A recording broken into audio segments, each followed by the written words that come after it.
Coming ಅನ್ನುವ ಸಂದೇಶವನ್ನ ಜೋರಾಗಿ ಕೊಟ್ಟಿದ್ದಾರೆ.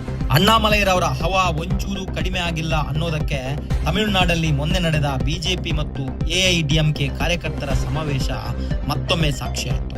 ಅಮಿತ್ ಶಾ ಅವರು ವೇದಿಕೆಯಲ್ಲಿ ಉಳಿದ ಬಿಜೆಪಿ ಮತ್ತು ಎಐಡಿಎಂಕೆ ನಾಯಕರ ಹೆಸರು ಹೇಳಿದಾಗ ಮೌನವಿದ್ದ ಕಾರ್ಯಕರ್ತರು ಅಣ್ಣಾಮಲೈ ಹೆಸರು ಹೇಳುತ್ತಿದ್ದಂತೆ ಹರ್ಷೋದ್ಗಾರ ಮುಗಿಲ್ಮುಟ್ಟಿತ್ತು. भारतीय जनता पार्टी के प्रदेश अध्यक्ष श्रीमान नयनार नागेंद्र जी,